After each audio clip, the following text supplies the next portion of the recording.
بسم الله الرحمن الرحیم. ګرانو کتونکو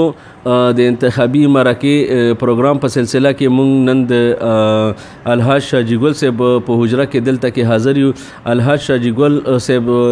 د تعارف محتاج نه دی، د قبایلی سیمو نه په پارلیمنت کې پارلیماني لیډر پاتې شوی دی او یقینا چې په پارلیمنت کې نه او د پارلیمنت نه بهر چې د کوم جاندار رول ادا کړی، کوم متحرک رول د ادا کړی دی د فاټا اصلاحاتو په حواله سره، د فاټا انضمام په حواله سره،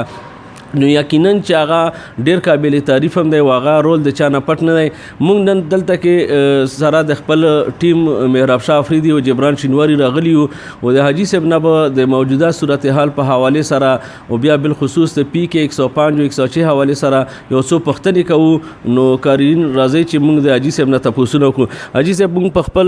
انتخابي مرکه پروګرام کې تاسو هر کله واستریمه شي یو سودیر خان زتا ته د تا ټیم ته شکریه ادا کوم او زه چې تاسو کوم د ما د سیاسي جدوجہد په حواله تاسو کومه خبره وکړه عوام او دا خبرولو لپاره کم ټیم تاسو راکړو، تاسو ډیره مهرباني. حاجي صاحب تاسو خو په قبایلی سیمو کې یو داسې رول ادا کړی چې حقیقت دا دی چې هغه د هیچا نام نه دی پټ، بلکې په پارلیمنت کې نه بیا چې دغه ځای نه کوم قبایلي خلک تلي، که هغه استادان تلي، که نور خلک تلي، هغو سره په احتجاج کې ته شریک شوی، هغو ملګرتیا او مرسته تا کړې ده. بیا لکه داسې یو پرومیننٹ فیګر د تا نه جوړ شو چې ته نه صرف د NA43 په بنیاد باندې بلکې د ټول ملک په سطح باندې تا یو پرومیننٹ شخصیت اجاګر شو. نو په داسې پس منظر کې بیا د تا د فیصله ډیره عجیبه غوندې نه چې تا لکه اوس خو د صوبایي اسمبلی سره اختیارات ډیر دي، تا د خپل ځان په ځای باندې خپل فرزند دا موقع ورکړه چې هغه دلته الیکشن لړاو کړي. سودیر خان ډیر اهم سوال دی وکړو. دا وجه نه ده چې زه په صوبه کې یا به خدمت ونه کم یا به ما دپاره څه عزت کمی وي،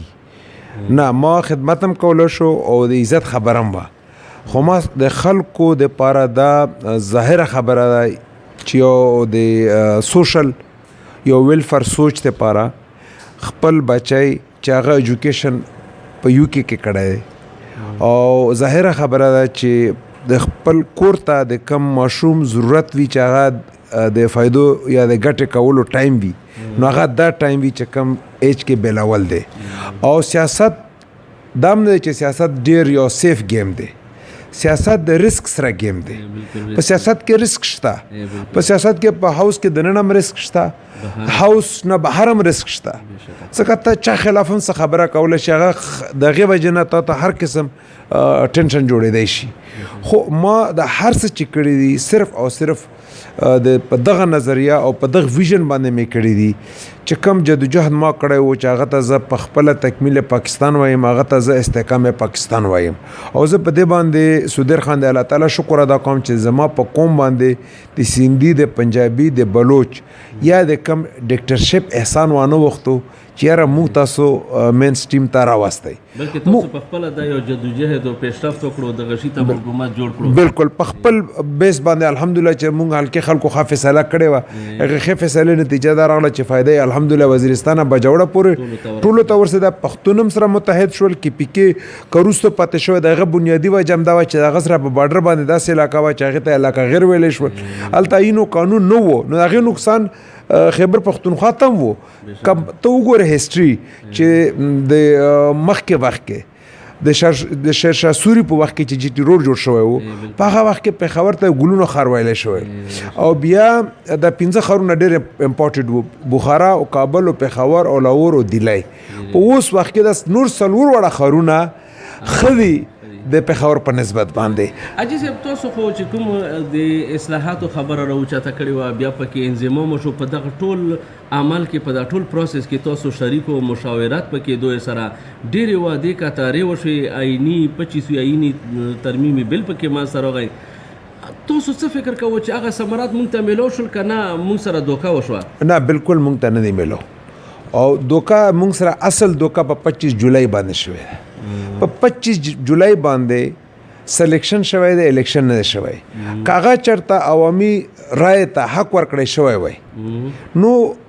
ظاهره خبره ده چې عوامو خو ځکه ټیک فیصله کړې وه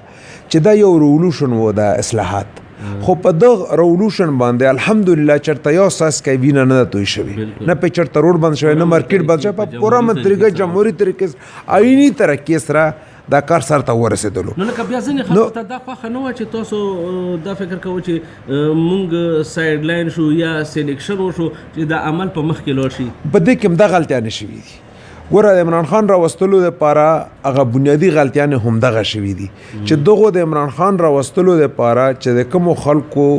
دغه ملک ته ضرورت و د قوم ته ضرورت و هغه خلک هم په دې سیلاب کې لاهو شول نو اوس دا پته نشته چې آیا دا وجه وه چې دو په دې پوهېدل چې دا راشي نو دا خو به خپل چې کوم NFC اوارډ حق ته هغه به غواړي هغه به امپلیمنټیشن غواړي او یو خبره دا وه چې آیا دا وجه باندې مونږ پاتې شوي یو چې دا امپلیمنټیشن ونه شي آیا که په دې وجه باندې مونږ سلیکشن نه پاتې شوي یو د مونږ الیکټډ وو خو سلیکټډ ته اهمیت ورکړو هغه یې جوړ کړل نو آیا دا وجه وه چې عمران خان دپاره یې مونږ قرباني ورکړه لکه ته چې هغه ثمرات چې کومې وعدې شوې وې په آئیني طور چې کومې خبرې په هغه پیکیج کې شاملې وې هغه اوسه پورې قبایلو ته میلاو نه دي او همدغه غټ افسوس مونږ ته کېږي چې مونږ قبایل دې ته ډېر خوشحال وو چې زمونږ انضمام کېږي مونږ ته به هم هماغه ټول حقوق میلاو شي چې کم د کوواټ خلکو ته کم د پېښور کم د مردان چارسادې خلکو ته بټ آباد خلکو ته میلاو دي بټ آباد ته خلک کاغان اران ته ځي ویني یې کوهاټ ته ویني چې کوهاټ څومره ډیولپ دی په دا کې معاشي صورتحال چې کوم دی دا بحران جوړ شوی دا پکې رکاوټ دی که نه حکومت نه اخله دی او دا شی ډیلیور کولی نه دا د عمران خان نهلتوب زه ګڼم ځکه یې ګڼم اول د عمران خان ګڼم چې عمران خان به کله نورې څه خبرې کېدې چې زما وزیرستان ته تللی یم چې کوم وخت کې زه کرکټر وم په هغه وخت کې تللی یم او ما ته ټوله پته ده یس په کتاب کې او ده په خپله مور هم چې دا غم برکي فیملی نه ده او برکیان بیس خپل ګڼي ساوت وزیرستان نو په کار دا وه چې دا دعوې څنګه کولې په کار دا وه چې دا یو ډېر اهم کار و ځکه چې تکمیل پاکستان و استحکام پاکستان و چې د ټول کارونه پرې ایښي وای خو دې ته یې زیات اهمیت ورکړی وای او په پرایورټي باندې د NFC اوارډ والا 100 ارب روپۍ هم راکړی وای او د 100 ارب خو پرېږده سودیر خان چې کوم 24 ارب روپۍ 10 کاله په ریفارم کې ADP وه چې 10 کاله به هغه ریګولر همدغه شان د فیډرل حکومت ورکوي چې دا کومې قبایلي ډسټرکټ دي چې دا زر ډیولپ شي درې کیستونه میلاو نه شول که نه درې کیسته یو کیست صرف ریلیز کړی چې کوم نوی سکیم نه منظور شوی څومره چې ان ګوینګ سکیمونه دي څومره پیسې راځي په هغه کې لګېږي نوی سکیم په یو کال کې په 10 میاشتې کې چاته نه دی شوی که مونږ وګورو تا د تکمیل پاکستان خبره وکړه حقیقت دا دی چې په حکومت کې پیپلز پارټۍ هم یو بنیادي کردار ادا کړی د قبایلو په FCR ختمېدو کې یا پولیټیکل پارټیز ایکټ که وګورو ایکسټینشن کې هم د هغوی یو رول و بالغ رایدهي هم د پیپلز پارټۍ په دور کې شوی نو دا بیا څه یو سیاسي رنجش دی چې PTI له دا کریډټ نه ویږي که دا د سند کې خو د پیپلز پارټۍ حکومت دی دا په NFC کې هغه څه له رکاوټ دي زه ډېر خلک په دا باندې نه دي پوه نه دي خبر خو اوس د تا د فورم نه به هغه خبر شي تر اوسه پورې عمران خان د NFC اوارډ چې رولز دا دي چې په 3 میاشتې کې به یو میټینګ کوي کمیشن NFC اوارډ یس کامن CCA کامن کونسل انټرست کامن کونسل انټرست یو میټینګ یې کړی په 9 میاشتو کې په کار دا وای چې دغه 3 میټینګز کړي وای هغه میټینګونه که چېرته دغو کړي وای 3 میټینګونه په 2 میاشتو کې د NFC اوارډ CCA د کامن کونسل انټرست والا میټینګ نو ظاهره خبره ده چې موږ دغه NFC اوارډ پیسې به میلاوی ګوره تر اوسه پورې عمران خان نه دی ویلي چې ماله سند پیسې نه راکړي پارټي یا سند حکومت په دا کې رکاوټ نه دغه کمزوري ده زه تلیم زرداری ما ته ویلي دي زما مخامخ چې منسټر ته ټلیفون وکړو چې فاټا متعلق ته لیټر وباسه چې کومې پیسې موږ ته راکوي چې هغه 3% NFC اوارډ کم حق کېږي چې موږ سند یې ورکړو ټیک ته چې هغوی یوه بله مسله شته چې هغو چې کوم د ګیس رایلټي دا کومې نورې رایلټیګانې یې وې په هغه باندې د وفاقي حکومت سره څه تنازع شته خو زموږ په فاټا د کوم چې زوړ فاټا و په هغه باندې څه تنازع نشته هغه باندې هغه کلیر کټ دا ما ته دا ویلي دي کلیر کټ CM ته فون وکړو چې ته پکې لیکلي ورکړه که چېرته دا پیپلز پارټي سر کړي وای نو عمران خان چې عام کستم وای سودیر تم وای چې تا دا موبایل څنګه اخیستی دی وموایي چې تا ډاکه کړې ده شاجي ته وایي چې تا د خپل کور څنګه جوړ کړی دی تا ډاکه کړې ده هغه خو چې د چا سره ښه ګاډی وي د چا ښه کور وي یس هر سړی ډاکو ته څور 300 کنال کور د ستا دی په پاکستان کې ټول نه غټ کور ستا دی په ټول نه پوش ایریا کې ستا دی نو هغه نظریه سره وګوره خو د ټول نه غټ ډاکو غوته یې چې ته په دومره غټ کور کې اوسېږې هغه که هر څوک ویني ګوره همدا بدقسمتي ده چې اوس یوم پاکستان و په 23 مارچ باندې په 23 مارچ باندې په فرنٹ رو سیکنډ رو تھرډ رو کې وګوره یو بزنسمن نو یو ټیکس پیئر نو ټول سټارز وو او څوک فلمي سټار څوک سپورټ سټار سیلیبریټیز هغه که څوک نه و چې څوک ملک چلای په ویسټرن کنټری کې په امریکا کې په یورپ کې چې څوک زیات ټیکس ورکوي هغه خلک زیات پیژني چې چا زیات جابونه ورکړي وي چا په کمپنیو کې ډېر خلک کار کوي هغه ته یس هغه خلک زیات پیژني بنسبت د یو سټار اچھا صاحب یو ذهن کې دا خبره رادرومي چې آیا تاسو چې کوم په هغه وخت کې په پارلیمنت کې اراکین پارلیمنت او قبایل یا سیاسي پارټي وي چې دا 25وی آئینی ترمیم بل د پیکیج په شکل کې تاسو پیش کولو نو هغه په 16 سیټونو باندې جنرال او 4 مخصوص یو اقلیت باندې فیصله شوی و نو آیا تاسو دا سوچ نه وکړئ چې یاره دا سیټونه د آبادۍ په تناسب سره یعنی کم دي چې اوس حکومت په دغه شي کې د اضافې لپاره 26وی آئینی ترمیم پیش کو که یا حکومت دا کوشش کوي چې دا 26وی آئینی ترمیم بل چې کنه د الیکشن د پوسټپون کېدو لپاره یو هربل لکه نن هم چې یو لیټر جاری شوی دی چې دا یو شل ورځې لپاره جاری شي نو دا په حقیقت کې موږ دا سیټونه اضافه کوي کنه الیکشن پوسټپون کوي زودر خان حقیقت دا چې کله 25وی آئینی امندمنت مونږ کولو ټول سیاسي پارټي ناشته وي هغه وخت کې مونږ په ټولو سیاسي پارټو باندې حقان عباسي پرایم منسٹر دا کنډیشن کې خو چې څنګه اوس تاسو مونږ ته 12 سیټونه راکوي بغیر د سنسس د ډیلیمیټیشنز نه چې کوم 2017 سنسس وو په هغه مطابق خو زموږ 12 سیټونه حق نه کېدل ځکه چې مونږ خلک آی ډي پیز نو مونږ دا کنډیشن په کې خو چې ودن 1 ایئرز چې تاسو کوم پروینشل الیکشن کوي نو په هغه کې به تاسو مونږ ته 24 سیټونه راکوي همدغه غلطیانې شوي دي که چېرته مونږ تللی وای نو مونږ به په میاشت کې دننه د 26 بل راوړی وای او مونږ به اول خبره دا کوله چې زر تر زره د ودن 1 ایئر نه مخکې د الیکشن وشي پروینشل او هغه هم دا 24 سیټونه کېده په هغه وخت کې دا عیني مسله وه مونږ دغه لپاره د 16 سیټونه اور څلور فیمیل اور یو مینارټي دا صرف دغه لپاره په دغه بل کې شامل کړل چې څوک په دغه بل باندې سټې ونخلي چې دا بل نه مکمل دی یا په څوک های کورټ سپریم کورټ لاړ نشي دا فیصله شوی و سیټونو د اضافه په اړه کې د الیکشن پوسټپون شي څورزه لپاره تاسو دغه ملګری نه ګوره دا کم کار چې اوس 25وی آئینی امندمنت 26وی آئینی امندمنت وشو دام صرف د الیکشن نه کېدل لپاره شوی دی او اوس چې کم شل ورځې ټایم ایکسټند کړی شو دام الیکشن نه کېدل لپاره شوی دا څه خوف محسوسوي دا خوف محسوسوي چې پښتنو کې شعور دی او سچ دغه ایکسپیکټیشن و د مونږ د پښتنو او څه کمې دغه داوی کړي وي کمې وعده کړي وي هغه وایم نه پورا کړي نو دوه شکست ویني ځکه 100% دا ویني چې مونږ به داسې ریزلټ راځي چې مونږ به ټولو خلکو ته ایکسپوز شو چې مونږ څه کړو نو هغې څه نتیجه مونږ وکتله په ځان باندې د پردې رچولو دپاره دا کار کوي زما اوس هم د الیکشن کمیشن نه دا توقع ده چې کوم دا لیټر دو کړی دی می بي چې دا ایکسپټ نه کي او دا الیکشن وکړي که چېرته الیکشن یس په 2 جولای باندې وکړي که چېرته الیکشن کمیشن ثابتوي چې مونږ با اختیار یو مونږ یو انډیپینډنټ اداره یو خو بیا خو پکار ده چې په 2 جولای الیکشن وکړي که داسې نه وي نو د حکمران پانډر چلیږي نو بیا خو فیصله مې الیکشن کمیشن د حکمران په خوله باندې کوي چې څوک چیف ایگزیکټیو دی هغه څه فکر کوي چې دا کوم لیټر دی په دا کې چې کوم شپږ نقطې دو ذکر کړي دي لا اینډ اورډر د هوم ډپارټمنټ چې لیډرشپ ته خطر او اکراس دی بارډر ټیرریزم خطر او یا مطلب چې پولیس کې تربیت شوی نه د خاصادار لیوي یا په نوت کې نو په دغه پس منظر کې لکه دا جواز ټیک پیش کوي کنه هیڅ جواز نه جوړیږي بالکل دا جواز نه دی ګوره نارت وزیرستان کې صرف ټینشن دی مې بي چې 2 جولای پورې هغه ټینشن هم ختم شي ټیک شوه او کنه وی صرف د نارت وزیرستان الیکشن دی پوسټپون کړی شي نورو ټول ټرایبل ډیسټریکټ کې حالات نارمل دي زه ته ناست یو نارمل دی ما ته نن جلسه وکړه نارمل دی د ووټینګ د ورځې نه ډېر ټینشن خو د جلسې وي نو کانډیډیټ خو اسیم خپل کمپاین نه پرېږدي هغه به کمپاین کوي نو کمپاین زیات ریسک دی که د الیکشن پول کېدلو ورځ زیات ټینشن دی کمپین ریسک وي نو یوه خبره ده بله دا چې دو کومه خبره کوي چې یاره فورسز ټریننګ نه دی او دا کومه خبره دو کړې ګوره دا یو قسم له ضمني الیکشن دی دا ضمني الیکشن دی فورس موږ ټول فارغ دی په مختلف صوبو کې په مختلف ډسټرکټس کې په مختلف علاقو کې فورس فارغ دی هر ځای نه راتلی یس د صرف الیکشن دپاره 2 جولای دپاره راتلی دا دوام د دو غلطه ده چې زی چې بازوله به راځي اخر خبره مغې ته راځي چې څنګه پښتنو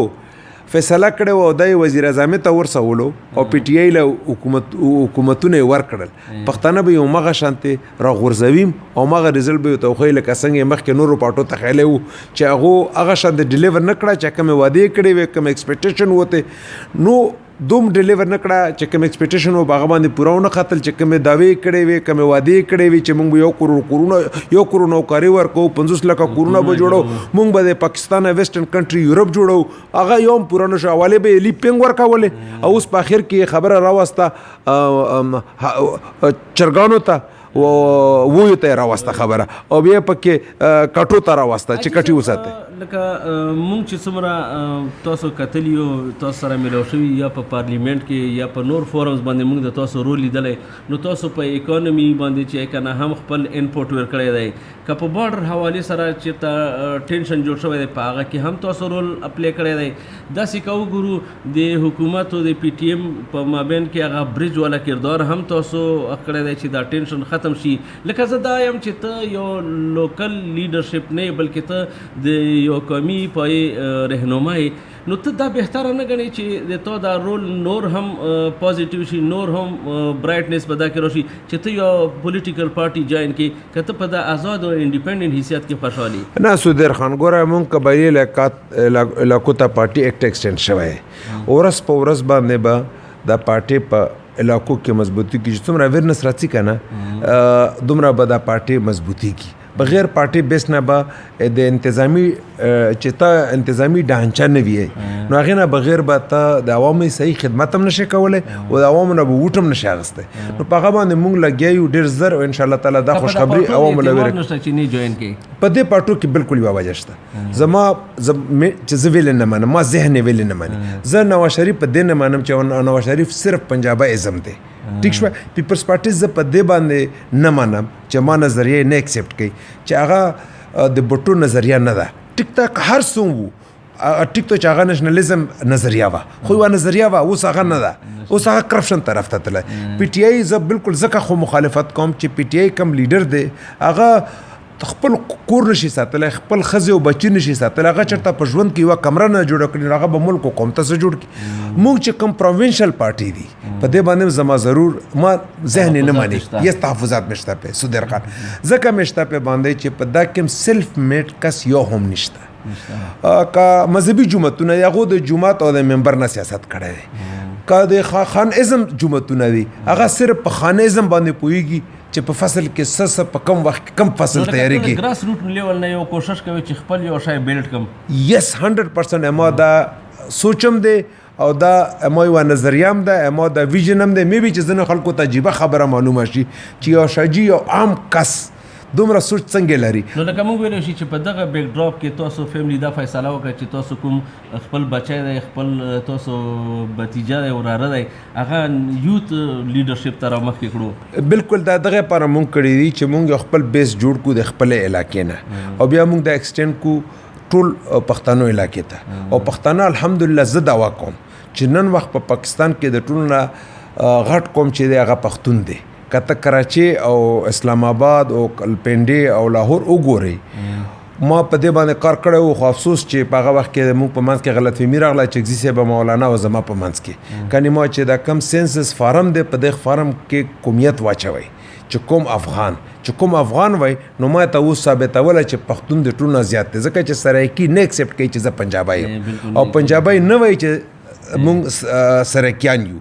نو هغه حسم ځان بیل غني جبه بدله ده په اردو به پوهېږي سرایکي سړی په پنجابي نه پوهېږي پنجابی سړی به په اردو پوهېږي خو په سرایکي نه پوهېږي نو هغه څنګه ته یو قوم ګڼې خو څه نو نوم یې یو ورکړی دی او پښتون زه د وایم په دعوې سره چې پښتون په پاکستان کې د ټولو نه غټ قوم دی خو انشاءالله تعالی الله به مو وخت راکاله د عمر راکړي وخت به راشي په راتلونکي سینسس کې به زه دغه دپاره ایفرټ کوم چې په مردم شمارې کې په یوه ده خانه راشي چې قوم نو کوم چې افغان راشي نو بیا به ثابت شي چې پښتانه ټول نه غټ قوم دی او دې سره سره چې تا خبره وکړه چې یاره زما ګوره خپل ویژن او نظریه ده ما که د تورخم ایکسټینشن باندې کار کړی ټیک ته چې تورخم ایکسټینشن سره د هغه ایکسټینشن هم وشو د چمن د واګای مو سره واچولو په کامنس منسټري کې ټول پنجاب د ایشیا ډیولپمنٹ بینک ما کا په د بایپاس باندې یا ما د متانو تختابیک روډ جوړ کړی بغیر د ټریډ نه حکومت سره جابونه نشته چې لکونو ټول دنیا ته حکومت جاب ورکړي حکومت د حکومت صرف لیمیټډ خلکو ته جاب ورکولای شي نور جاب ته په انډستری او په ټریډ باندې ورکوي چې ټریډ اخیری سوال وکړو د موږ د انټرویو دا ټایم هم تاسو سره ختميږي لکه ته چې کوم بچای ویلار دی ته وراره الیکشن ته ویلار دی دلته خو بیا بالخصوص په پی کې 105 کې کینډیډیټ ډېر زیاتی نو ته څه فکر لرې چې دا مقابله به ته په اسانۍ سره وګټلی شي په دواړو حلقو سودر خان مقابله خو سړی چې میدان ته هر څوک راځي دا وایي چې زه ګټم خو ما لپاره دا فایده ده چې ډېر کینډیډیټ ولاړ وي ووټ تقسیمیږي زما چې کوم ووټ دی کوم ووټ ما په 2018 جولای کې اغستی دی انشاءالله تعالی ما دا امید دی چې ما ته هغې نه زیات ووټ ورځي هغه نظریاتي ووټ ګرځېدلی دی تو هغه مطلب چې پکا ووټ دی ځکه پکا شو هغه ځکه پکا شو چې چا وګټل هغه ډیلیور نه کړه او ما ډیلیور کړی وه په خپل ټایم کې نو هغه ځکه نظریاتي ووټ شو چې هغو په ما باندې دا کانفیډنس جوړ شوی دی چې یو خو ما کمیشن نه دی اخیستی یو خو ما غلا نه ده کړې یو زه یېرېدلی نه یم یو ما د کوم کومه ذمهواري نه ده پوره کړې یو ما په نیشنل ایشو په انټرنیشنل ایشو باندې ما خبرې نه دي کړې په خپله علاقه کې پاتې شوې خو همدا وجه زه ګڼم چې خلکو په ما باندې یو اعتماد جوړ شوی دی هغه ما نظریاتي ووټ شو که هغه ته په هر لحاظ سره ګڼې ګوره زیات عمران خان راغلی و عمران خان دعوې کولې خو همدا ډاکوانو خبرې کولې خو الحمدلله چې ما غلا نه ده کړې نو په ما کې اوس هم د حق خبرې کولو جرأت شته که چېرته ما غلا کړې وای نو هغه دا خبرې چې نه شوې کولی لکه کم زه کوم بیا له ګوره منظور پښتون جرګه چې ما کوله یا ما دا کوشش کولو چې زه منظور پښتون داسې ونه شي چې مخکې په مونږ باندې د طالبایزیشن نوم لیبل لګېدلی و دهشتګردۍ او اوس را باندې غداري لیبلونه لګي دغې لپاره ما دا کړې وه خو افسوس چې هغه وخت کې فایده وانه اخیستی شوه ما د خبرو نه کنې ما سره خو په هغه جرګه کې د موجوده ګورنر هم و ما سره په هغه جرګه کې د میر مقام ورور ډاکټر عبید هم و راسره لکه د ټول پښتون مشر و راسره صرف موږ قبایل نه وو ټرایبل نه وو ټول پښتانه وو خو افسوس چې وخت یک ټایم نه فایده وانه اخیستی شوه نن پی ټي ایم هم بوکتاووي نن وزیرستان هم بوکتاووي او ما په علاقه کې موجودګي دا فایده ده چې دلته یا په باجوړ کې یا باجوړ خلکو له زما تګ راتګ یا د هغو د مسالو حل کېدلو لکه اوس ما اف ایس ایل کړی و اف ایس ایل فاینل موږ په باجوړ کې وکړو نو پی ټي ایم په داسې ځایونو کې مضبوط نه شو ټیک شو صرف هغه نارت او ساوت پورې پاتې شو نو دا خو ټیک ته چې ما ادارې نه سپورټ کوي ټیک ته چې د ملک ما په ملک کې چې کوم محب وطن خلق دي هغه دا سوچ نه کوي چې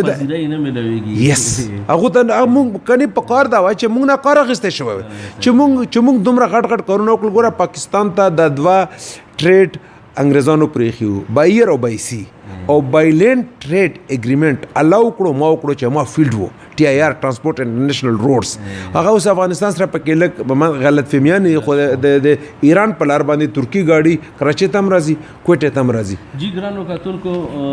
دا د موږ سره الحاج شاجي ګل صاحب چې انتخابي مرکه کې موږ سره په تفصیل سره د خپلو خیالاتو اظهار وکړو موږ د ډیره شکریا ده کوو حاجي صاحب ډیره مننه ډیره مهرباني تاسو هم ډیره شکریا